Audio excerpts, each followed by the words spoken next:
جريمة كاملة. راجل أنيق بيخطف سيارة، بياخد فدية $1.25 بحسابات النهاردة، بيفتح باب الطيارة وهي في السماء وبينط في ضلمة الليل عشان يتبخر.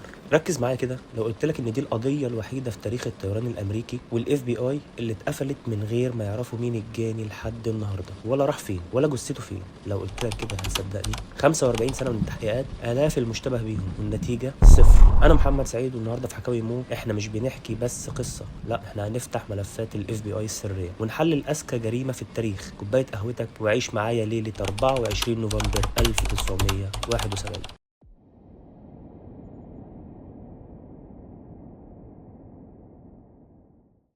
ليلة عيد الشكر أمريكا كلها مشغولة بالسفر والتجهيز للعيد. في مطار بورتلاند الدولي، راجل في منتصف الأربعينات طوله حوالي 178 سم، لابس بدلة سودا شيك جدا، جاكيت مطر خفيف، كرافتة سودا متثبتة بمشبك من اللؤلؤ، شايل شنطة جلد سودا في إيده. دخل بهدوء شديد لمكتب حجز خطوط نورث ويست أورينت، دفع $20 تمن التذكرة وقتها، وحجز الرحلة رقم 305 المتوجهة لسياتل. الموظف سأله عن اسمه فرد بصوت عميق وهادي: دان كوبر. هنا بقى لازم نقف لحظة. كوبر كان قصد يختار الطيارة دي بالذات، البوينج 727. يا ترى ليه؟ لانها كانت الطياره التجاريه الوحيده وقتها اللي فيها سلم خلفي يقدر يفتح والطياره في الهواء. ركز معايا في النقطه دي علشان هنحتاجها بعدين. الراجل ده مذاكر هندسه طيران ومخطط لهروبه قبل ما يشتري التذكره. انت متخيل الدقه؟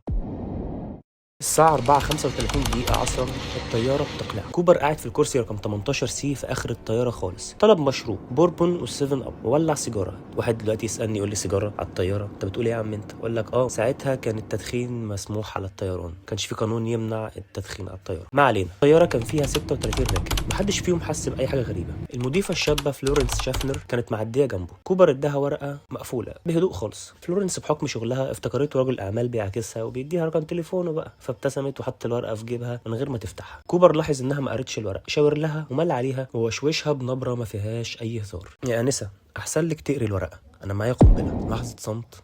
المضيفة اتجمدت مكانها، فتحت الورقة، كان مكتوب فيها بحروف مطبوعة بالقلم الفلوماستر: عندي قنبلة في الشنطة دي بستخدمها في تفجير الطيارة لو ما قعدتيش جنبي. اقعدي. فلورنس قعدت جنب كوبر وهي بتترعش حرفيا ميتة من الرعب. كوبر بكل برود فتح الشنطة نص فتحه كده، قال لها: بصي يا انسه، الشنطه كان فيها 8 اسطوانات حمراء متوصلين باسلاك معقده جدا، بطاريه ضخمه. صحصح معايا كده في الزتونه دي. كوبر ما كانش عايز يفجر الطياره، هو كان بس عايز يرعب النظام كله. طلباته كانت مدروسه بالملي: $200,000 كاش، فئه $20، ويكونوا في شنطه ظهر. ليه فئه $20 وليه شنطه ظهر؟ عشان يكونوا سهلين في الشيل والعد، وعشان ما ياخدوش مساحه كبيره وهو بينط. الدنيا اتقلبت في واشنطن. الاف بي اي وافق على الفديه، بس كان عندهم خطه صايعه. جابوا $200,000 وعملوها بارقام تسلسليه معينه ل 10,000 ورقه منهم. كانوا فاكرين انهم بكده يقفشوه، او يعني ده اللي كانوا فاكرين. الاغرب بقى من كل ده، كوبر طلب 4 باراشوتات، 2 اساسيين و2 احتياطي. الاف بي اي هنا وقعوا في حيره، والراجل ده هياخد معاه رهاين، هياخدهم ينطوا معاه، وعشان كده خافوا يدوا له باراشوتات بايظه او متخرمه عشان ما يقتلوش الرهاين اللي كوبر المفروض على حساباتهم هياخدها. بس كوبر كان بيلعب بيهم، حرفيا بيلعب شطرنج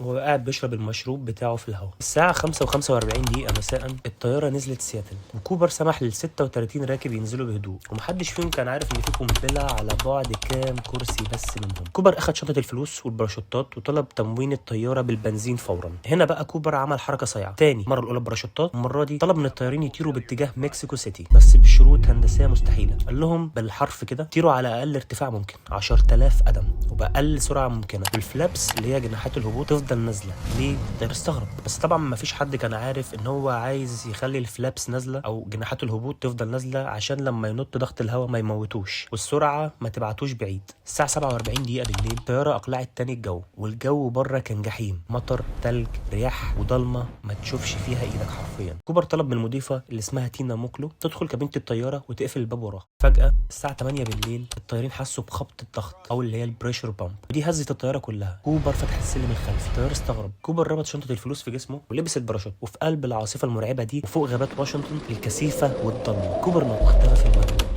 تخيل معايا المشهد كده، درجه الحراره بره كانت تحت الصفر بكتير، الهواء بيخبط في وشك بسرعه 300 كيلومتر في الساعه، وانت بتنط في وسط غابه ما فيهاش نور ولا كشاف واحد. تفتكر في انسان طبيعي يقدر ينجو من القفزه دي؟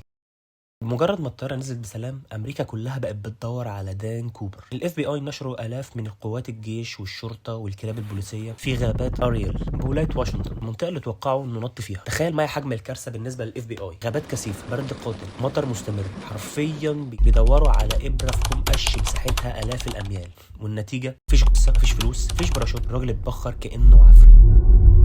اللغز فضل مقفول لمدة 9 سنين كاملة لحد شهر فبراير سنة 1980. طفل عنده 8 سنين اسمه براين إنجرام كان بيعمل تخييم مع عيلته على ضفة نهر كولومبيا. وهو بيلعب في الرمل لقى 3 رزم من الفلوس متعفنة ومتحللة. عيلة الطفل سلمت الفلوس للإف بي آي، ولما طبقوا الأرقام التسلسلية كانت فلوس دي بي كوبر $5800 بس من أصل ال 200,000. لكن اللغز زاد، ازاي الفلوس دي وصلت للنهر ده؟ وكوبر غرق ودفنها ورجع، ولا الطيار هو اللي سحبها؟ حيرة ما بعدها حيرة للإف بي آي. الإف بي آي حقق مع أكتر من 800 مشتبه وجمعوا أدلة غريبة جدا. هنعرض لكم بعضها. تعالوا نعرض عليكم 3 أشخاص الإف بي آي كانوا متأكدين بنسبة 90% إن واحد فيهم هو كوبر.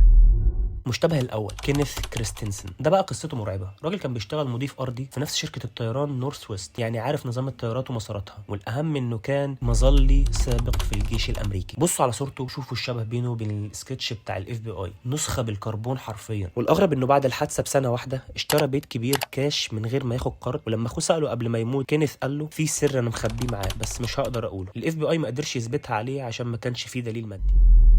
المشتبه الثاني ريتشارد ماكوي. ده بقى اللي بيسموه المقلد الغبي، حرفيا غبي. بعد 5 شهور من حادثه كوبر، ماكوي خطف طياره بنفس الطريقه بالظبط وطلب فديه $500,000 ونط برضه من الباب الخلفي للبوينج 727. بس المشكله انه كان غبي، ساب ورقه التعليمات في الطياره وعليها بصماته فاتقبض عليه. ناس كتير قالوا ان هو نفسه كوبر وبيكرر اللعبه تاني، بس المضيفات قالوا ان ملامحه مختلفه تماما عن كوبر الاصلي. وفي الاخر مات في تبادل اطلاق نار وهو بيهرب من السجن.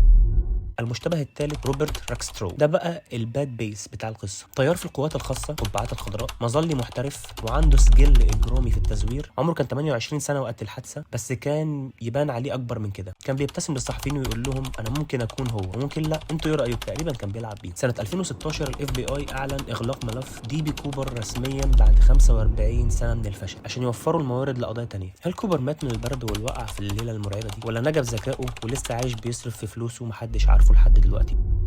السؤال ده ليكم انتوا بعد ما سمعتوا التفاصيل والمشتبه بيهم.